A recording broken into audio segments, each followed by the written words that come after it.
Hello student, NS top study centre में आप सभी का बहुत बहुत स्वागत। आज हम लोग हिंदी व्याकरण में महत्वपूर्ण जो चैप्टर है एक समास, उसी के बारे में आज हम लोग जानकारी प्राप्त करेंगे। समास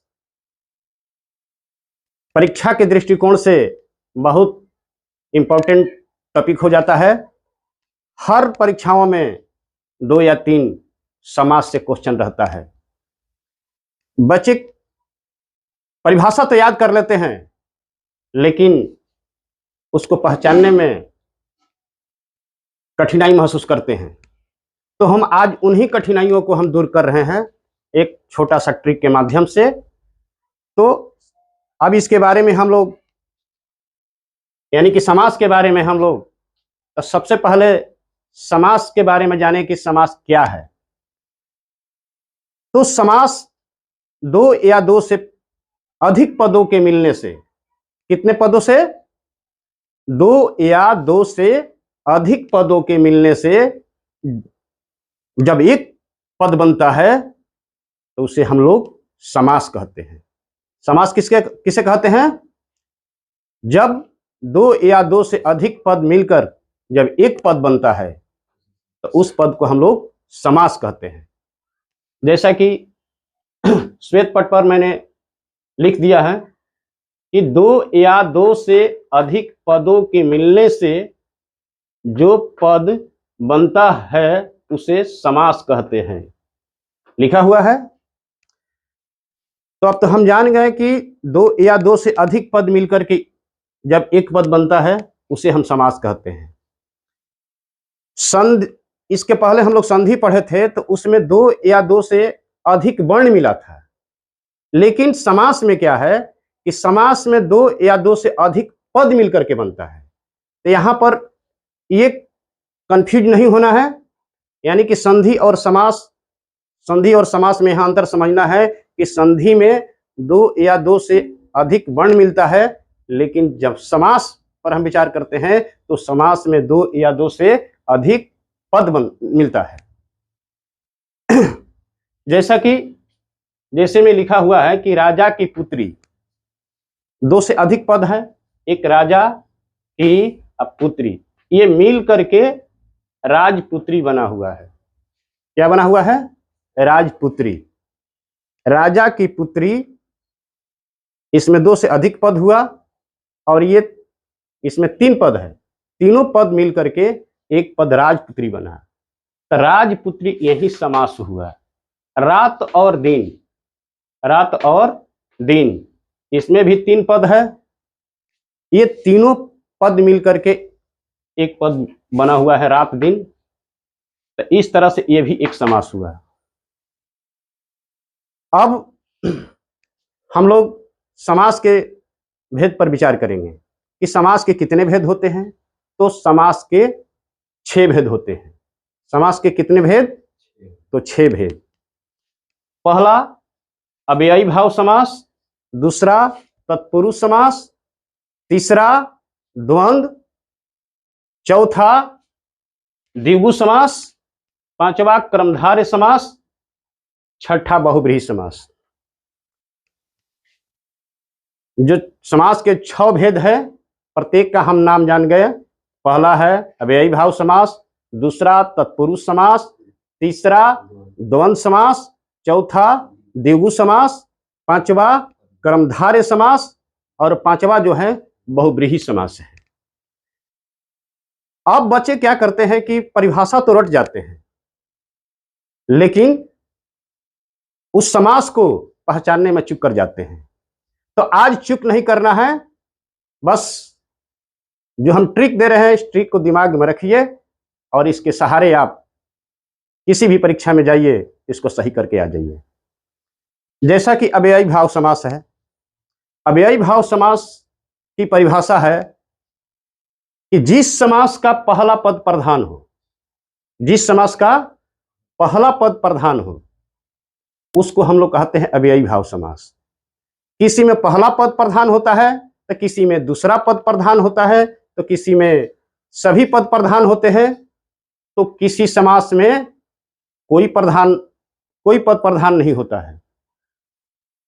अब हम इस बात पर चर्चा करेंगे कि आखिर प्रधान कैसे हम मानेंगे। जो पद जो है, परिभाषा में तो हम रट जाते हैं कि पहला पद प्रधान है, दूसरा पद प्रधान है, दोनों पद प्रधान है। लेकिन अब इसी को क्लियर करना है कि हम कैसे जानेंगे कि पहला पद प्रधान है कि दूसरा पद प्रधान है कि दोनों पद प्रधान है कि कोई पद प्रधान नहीं है। तो सबसे पहले हम पहला जो है अव्ययी भाव समास, आज के वीडियो में हम बस 3 ही समास पर चर्चा करेंगे। इसके बाद जो 3 समास जो होगा, जो शेष 3 समास बचेंगे, वो अगला वीडियो में हम डालेंगे। आज हम चर्चा करेंगे अव्ययी भाव समास, तत्पुरुष समास, तीसरा है द्वंद्व समास। इन्हीं के बारे में आज हम जानेंगे। तो अव्ययी समास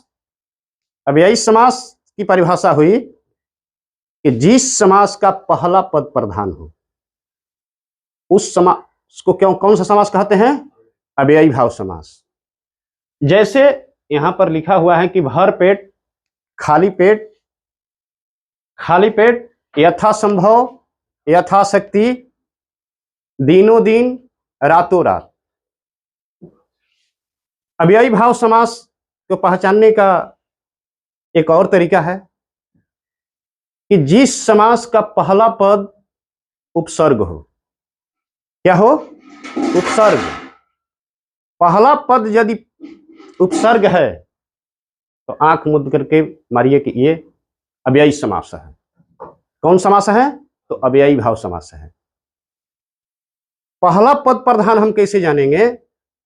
जैसे कि भर पेट है, भर पेट, खाली पेट। पेट कहने से नहीं समझ में आ रहा है कि आखिर पेट भरा है कि क्या है। लेकिन यदि हम कहते हैं कि खाली पेट, यदि कोई आ गया, हम पूछ रहे हैं कि आप खाना खाए हैं कि नहीं, तो कह रहा है कि नहीं, हम खाली पेट हैं। तो यदि खाली कह दिया तो हमको ये महसूस हो गया कि इस आदमी को खाना देना है। तो खाली से स्पष्ट हो रहा है कि यह व्यक्ति खाना नहीं खाया है, इनको खाना देना है। यानी कि जो खाली जो है इसमें प्रधान हो गया। भर पेट, जब कोई व्यक्ति कहता है कि हम खाना भर पेट खा लिए हैं, तो भर पेट, इससे स्पष्ट है कि उसके खाना की आवश्यकता नहीं है, उसका पेट भरा हुआ है। तब हम क्या करते हैं कि उसको खाना नहीं दे पाते हैं। तब इसमें जो है खाली पेट है, भर पेट है, तो इसमें जो पद जो प्रधान है, यानी कि जो हम कहना चाह रहे हैं, जिसका फोकस जिस पद पर पड़ रहा है, समझिए कि वही पद प्रधान है। जैसे कि भर पेट में भर जो है वो पेट को भरने का संकेत दे रहा है। खाली पेट में खाली जो शब्द है, खाली पद जो है, ये खाली का संकेत दे रहा है कि वो पेट जो है खाली है। अब भर पेट में जो भर जो शब्द है वह बता रहा है कि पेट भरा हुआ है, इसलिए इसमें भर जो है प्रधान हुआ। इसमें खाली पेट में खाली जो पद है ये प्रधान है। इस तरह से हम लोग अव्ययी भाव समास के बारे में हम लोग जान गए। लेकिन एक और पहचान है कि जैसे कि एक ही शब्द 2 बार मिलता जुलता, जैसे कि दिनों दिन, रातों रात, बीचों बीच, एक ही शब्द यदि 2 बार द्विवृत्ति का एहसास हो तो हम समझेंगे कि यह समास जो है अव्ययी भाव समास है। जैसे यहां पर लिखे हैं कि भर पेट, खाली पेट, यथासंभव, यथाशक्ति, प्रत्येक, आजन्म, रातों रात, दिनों दिन, बीचों बीच। अव्ययी भाव के बारे में हम समझ गए कि पहला पद प्रधान हो, नहीं तो पहला पद उपसर्ग हो, या जो 2 शब्द दिया रहेगा वह मिलता जुलता है, यानी कि दिनों दिन, रातों रात, बीचों बीच। यदि इस तरह से यदि दिया हो तो हम समझ जाएंगे कि अव्ययी भाव समास है। इसके बाद हम चलते हैं तत्पुरुष समास। तत्पुरुष समास किसे कहेंगे? तो जिस समास का दूसरा पद प्रधान हो, तत्पुरुष समास किसे कहेंगे कि जिस समास का दूसरा पद प्रधान हो उसे हम तत्पुरुष समास कहते हैं। अब इसमें अव्ययी में तो हम बताए थे कि पहला पद, लेकिन तत्पुरुष में आ गया कि दूसरा पद। तो दूसरा पद हम कैसे जानेंगे कि यही प्रधान है। जैसे कि यहां पर गंगाजल है, यहां पर जैसे में गंगाजल है, राजकन्या है, राजपुत्री है। यदि हम आपसे कहेंगे कि गंगाजल लेकर के आइए, तो बताइए आप लोग कि क्या गंगा को लेकर के आइएगा कि जल को लेकर के आइएगा? क्या लेकर के आइएगा? जल को लेकर के आइएगा। तो यदि हम मांग रहे हैं गंगाजल, उसमें दो शब्द है, एक गंगा है, एक जल है। तो हम गंगाजल मांग रहे हैं तो आप गंगा को नहीं ला रहे हैं, किसको ला रहे हैं? जल को ला रहे हैं। तो गंगा प्लस जल, तो दूसरा जो पद है जल है, यानी कि जो हम संकेत दे रहे हैं कि ये चीज लाइए, यदि वही चीज ला करके दे रहे हैं तो समझिए कि वही पद प्रधान है। गंगाजल में जल जो है, गंगाजल मांग रहे हैं तो आप जल लेकर के आ रहे हैं, यानी कि गंगा जो जल है, गंगा पहला पद है और जल जो है दूसरा पद है, तो यहां पर जल प्रधान हो गया। क्लियर बात? अब यदि हम कहेंगे कि राजकन्या को बुलाइए, तो किसको बुलाइएगा? राजा को बुलाइएगा कि कन्या को? कन्या को। यहां पर कन्या प्रधान है। राजपुत्री को बुलाइए तो किसको बुलाइएगा? राजा को बुलाइएगा कि राजा की पुत्री को बुलाइएगा? पुत्री को बुलाइएगा। तो यहां पर पुत्री प्रधान हुआ। राजकन्या में कन्या प्रधान है और गंगा जल में जल प्रधान है। यानी कि शब्द को हम तोड़ेंगे, दो भागों में तोड़ेंगे और उसमें पद की प्रधानता जो है हम इस तरह से, जैसे कि मैंने बताया कि जैसे गंगाजल शब्द है, ये अब चुनना है कि मतलब कि कौन सा समास है। तो बस हम देखते हैं कि यदि हम कैसे, मैंने बताया कि प्रधानता की पहचान, कि यदि हम उस चीज को मांग रहे हैं, जैसे गंगाजल शब्द है तो गंगाजल मांग रहे हैं तो आप जल लेकर के आ रहे हैं, तो समझिए कि जल ही प्रधान हुआ, यानी कि उसमें अंत में लगा हुआ, यानी कि दूसरा पद जल है, इसलिए दूसरा पद प्रधान हुआ। तो इस तरह से हम किसी भी तत्पुरुष समास को हम पहचान सकते हैं। उसके बाद द्वंद्व समास है। द्वंद्व समास, द्वंद्व पहला हम लोग जाने अव्ययी भाव, दूसरा हम लोग जाने तत्पुरुष, अब तीसरा हम लोग जान रहे हैं द्वंद्व समास के बारे में। तो पहला में था कि प्रथम पद प्रधान हुआ, दूसरा तत्पुरुष में दूसरा पद, और द्वंद्व समास के बारे में यदि जानना है तो समझिए कि इसमें दोनों पद प्रधान होता है। कौन सा पद प्रधान होता है? इसमें दोनों पद प्रधान होगा। जिस समास का दोनों पद प्रधान हो उसे द्वंद्व समास कहते हैं। जैसे राजा रानी, माता पिता, भाई बहन, पाप पुण्य, लोटा डोरी, सुख दुख। एक और पहचान है इसका द्वंद्व समास का। एक तो हो गया कि मतलब कि दोनों पद प्रधान हो, जैसे कि हम कह रहे हैं कि माता पिता, जैसे हम कहें कि अपने माता पिता को बुलाओ, तो किसको बुलाइएगा? माता को कि पिता को कि दोनों को बुलाइएगा? तो माता पिता को बुलाना है तो माता और पिता दोनों को बुलाना पड़ेगा, इसलिए ये दोनों पद प्रधान होगा। जैसा कि तत्पुरुष में मैंने बताया था कि गंगाजल लाइए, तो गंगा को नहीं लाए, किसको लाए? तो जल में, उसमें दूसरा पद प्रधान हुआ था। और अव्ययी भाव में पहला पद प्रधान हुआ था, जैसे कि खाली पेट और भर पेट के बारे में बताए थे। तो द्वंद्व समास में दोनों पद प्रधान होता है।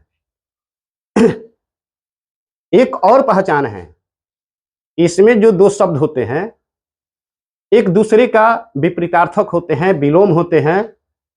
यदि दोनों शब्द एक दूसरे का विपरीतार्थक है, विलोम है, तो समझिए ये द्वंद्व समास है। और उसके बीच में संयोजक चिन्ह दिया रहता है। जैसा कि यहाँ पर राजा रानी है, तो राजा रानी के बीच में एक संयोजक चिन्ह है, यानी कि दोनों शब्दों का जोड़ने का काम करता है। और ये दोनों शब्द एक दूसरे का विलोम होगा, विपरीतार्थक। ये जो मिट गया है रानी, तो राजा रानी, देखिए राजा का उल्टा रानी हुआ, माता का उल्टा पिता हुआ, भाई का उल्टा बहन हुआ, पाप का उल्टा पुण्य, लोटा के डोरी, सुख के उल्टा दुख। तो इसमें एक तो है कि दोनों पद प्रधान होते हैं, दूसरा तरीका है कि हम देख रहे हैं कि जो दोनों शब्द जो दिया हुआ है एक दूसरे का विपरीतार्थक है, यानी कि विलोम है। विलोम वाले यदि शब्द मिल जाते हैं तो हम पहचान करेंगे कि ये द्वंद्व समास है। बताइए कि यदि अब अव्ययी तत्पुरुष और द्वंद्व समास से यदि कोई क्वेश्चन पूछ दे तो क्या छूटेगा? क्या फिर इसमें कोई कंफ्यूजन है? यदि कोई कंफ्यूजन है तो आप लोग अभी बता दीजिए, उसको मैं दूर कर देता हूं। तो एक बार इस पर हम फिर से एक बार ध्यान देते हैं कि समास क्या है। तो दो या दो से अधिक पदों के मिलने से जो पद बनता है उसको समास कहते हैं। समास के कितने भेद होते हैं? तो समास के 6 भेद होते हैं। समास के कितने भेद होते हैं? 6 भेद होते हैं। पहला अव्ययी भाव समास, दूसरा तत्पुरुष समास, तीसरा द्वंद्व समास, चौथा द्विगु समास, पांचवा क्रमधारय समास, छठा बहुव्रीहि समास। अब इसमें से 6 समास में से हम 3 का ही परिभाषित किए हैं। पहला अव्ययी भाव समास, जिस समास का पहला पद प्रधान हो। दूसरा है तत्पुरुष, जिस समास का दूसरा पद प्रधान हो।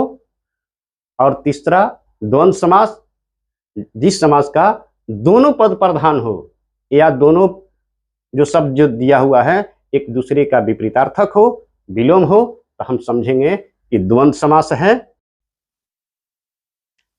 अब इसके बाद जो भी हम श्वेत पट पर जो लिखे हैं इसको बिल्कुल आप लोग नोट कर लीजिए और नोट करके अगला क्लास में याद करके आना है, ठीक है? तो आज का क्लास कैसा लगा? यदि अच्छा लगा हो तो आप लोग कमेंट कीजिए, लाइक कीजिए और साथ ही साथ सब्सक्राइब भी कीजिए। इसी के साथ अब अगला क्लास में हम लोग मिलेंगे। इसी के साथ जय हिंद, जय भारत।